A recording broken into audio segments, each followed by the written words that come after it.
Here's Michael's work, and looking first at the hand, which is really quite lovely. I I could compare this to Antonio Lopez's hand. He's an artist whose work is pictured in the Figure Masters slideshow in Doc Sharing. A lot of delicacy here. One thing that I think you can watch out for is how the thumb joins the hand. And, looking at the sample given in the assignment, that might be a little awkward too. One way to help ensure that the hand looks just right is to give us some of the wrist too. Then we get a sense of completeness. Likewise, I'd say with the foot, which is quite lovely, drawn from the bottom.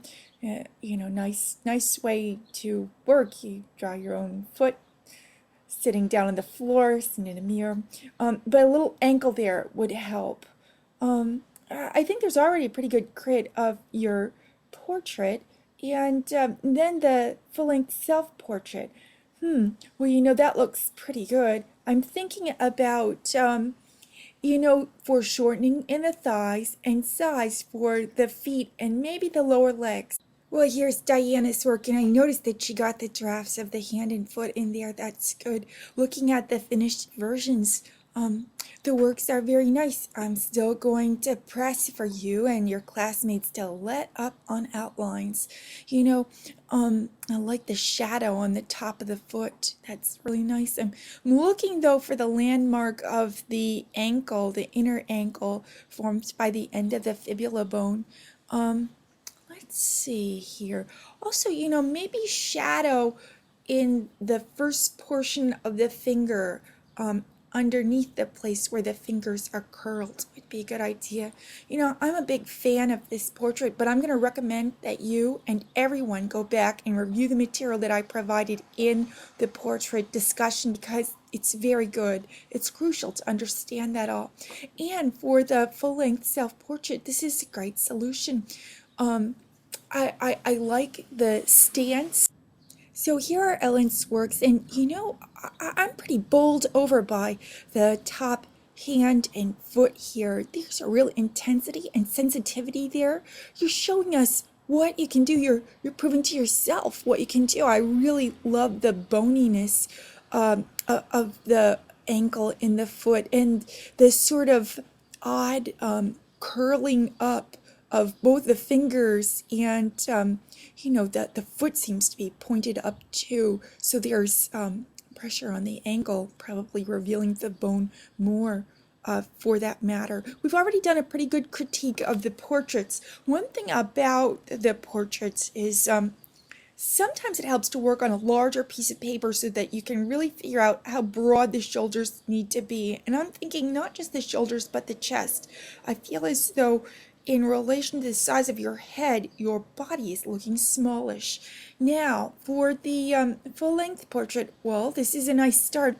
So here we have Aaron's work, and first his hands and feet, which actually look pretty fascinating. They're scruffy drawings, but there's an intensity, and he's really looked and given these drawings time. The top drawing of the hand is a little clumsy. Maybe the thumb's a little long, and there's something up with the ring finger and the pinky. Maybe the ring finger should be overlapping the pinky a little more, for example, or maybe the ring finger's just a little skinny.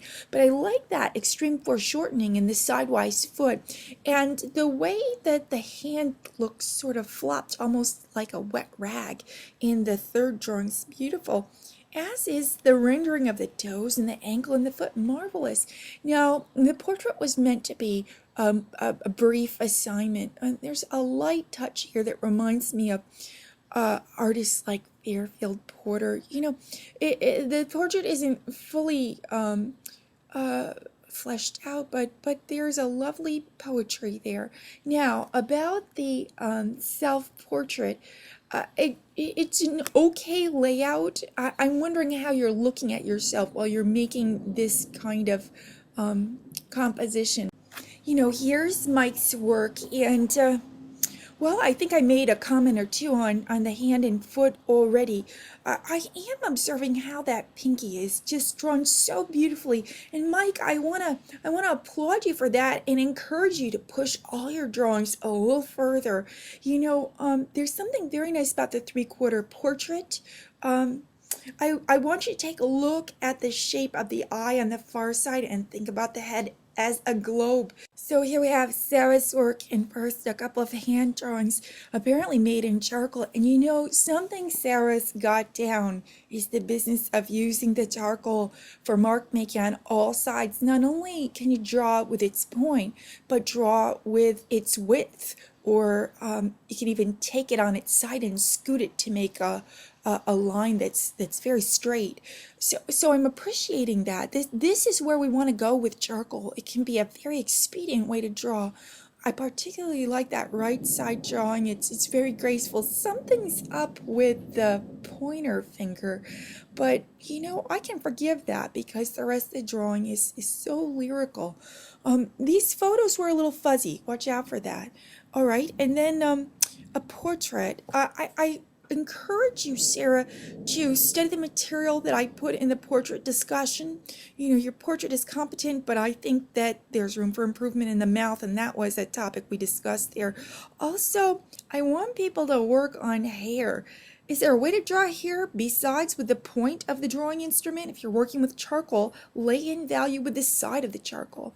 Now, when I looked at Sarah's full-length self-portrait, my first reaction was this work made for our class? Because as you can see, the preference is for either a nude or a partially clothed figure. And here we have a fully clothed figure. So I would say, in the final project in week 6, it would be best if you portrayed yourself from a mirror.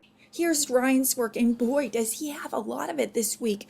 I'm admiring his finished hand and foot drawings, particularly the hand. Maybe that pointer finger looks a little short, might be affected by some foreshortening. But the whole drawing is so nice. I can accept that, sort of a little poetry or artist license. But in the case of the foot, well, maybe you're a little short on big toe, and perhaps there's a little extra heel there. So just things to think about. Now, the portraits are quite nice. I really like that contour line drawing that's in a second frame. And the animation style portrait is really beautiful. But I do want you to reread what we were discussing about mouths in that discussion. And also, a note for everybody. Whites of eyes are not going to look white.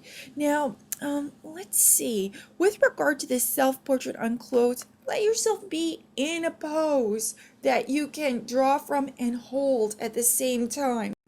Here's Olivia's work, and look at that hand and foot there at the top. Those are gorgeous drawings. I even like the way that the hand is entitled Snap. I like the theme there. It's poignant. Now, with regard to the portrait, I want you to square up your paper. Make sure your paper is square on your desk. Draw the portrait so that it looks as though it's sitting on shoulders. In fact, draw the shoulders. One thing about noses is they're very delicate, and I like the way you've treated the nose here. Sometimes even a little more delicate shading around the nostrils can help to make the nose seem sculptural. I want you to check the amount of space between the underneath of the nose and the top of the top lip. Now, for the full-length self-portrait, this is a nice rendering, and I remember the drawings that you were making last week. I like the smudging in the midriff and the way that that's really making the body seem substantial. I think here, though, we've got an issue with the legs looking a little short. Robert's work looks really good. Look at all those hands and feet, and the finals look good too. I'm pretty interested in the hand and the foot in the center. He's looked at idiosyncrasies. He's been looking hard, maybe lit up on edge a little bit. Now he chose to draw a portrait of his son, which is quite lovely. I really like to see this young face here. Some shoulders, and neck and shoulders would be a good idea. And I want you to use the subtlest shading to describe the nose, and imagine that the underneath of the nose behaves as a plane that will be seen in shadow. Generally, you can de-emphasize teeth.